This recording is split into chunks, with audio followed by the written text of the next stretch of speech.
एक बार की बात है, एक तालाब में दो मछलियां और एक मेढक साथ रहा करते थे। एक मछली का नाम शतबुद्धि और दूसरी का नाम सहस्त्रबुद्धि था। वहीं मेढक का नाम एक बुद्धि था। मछलियों को अपनी बुद्धि पर बड़ा घमंड था, लेकिन मेढक अपनी बुद्धि पर कभी घमंड नहीं करता था। फिर भी तीनों आपस में बहुत अच्छे दोस्त थे। तीनों इकट्ठे तालाब में एक साथ घूमा करते थे और हमेशा साथ रहते थे। जब भी कोई समस्या आती तो तीनों साथ मिलकर उससे निपटते थे। एक दिन नदी के किनारे से मछुआरे जा रहे थे। उन्होंने देखा कि तालाब मछलियों में भरा हुआ है।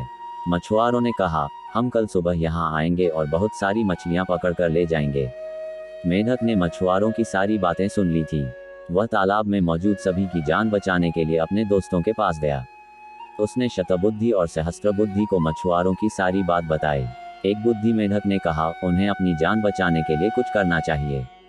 दोनों मछलियां कहने लगी, हम मछुआरों के डर से अपने पूर्वजों की जगह छोड़कर नहीं जा सकते हैं। दोनों ने फिर कहा, हमें डरने की जरूरत नहीं है, हमारे पास इतनी बुद्धि है कि हम अपना बचाव कर सकती हैं। वहीं एक बुद्धि मेढक ने कहा, मुझे पास में मौजूद एक तालाब के बारे में पता है जो इसी तालाब से जुड़ा है। उसने तालाब के अन्य जीवों को भी साथ चलने को कहा, लेकिन कोई भी एक बुद्धि मेढक के साथ जाने को तैयार नहीं था, क्योंकि सभी को शतबुद्धि और सहस्त्रबुद्धि पर भरोसा था कि वो उन सबकी जान बचा लेंगी।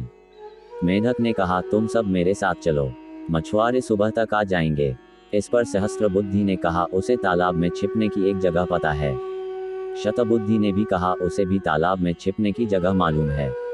इस पर मेढक ने कहा, मछुआरों के पास बड़ा जाल है, तुम उनसे नहीं बच सकते हो। लेकिन मछलियों को अपनी बुद्धि पर बहुत गुमान था। उन्होंने मेढक की एक न सुनी, लेकिन मेढक उसी रात अपनी पत्नी के साथ दूसरे तालाब में चला गया। शतबुद्धि और सहस्त्रबुद्धि ने एक बुद्धि का मजाक उड़ाया। अब अगली सुबह मछुआरे अपना जाल लेकर वहां आ पहुंचे।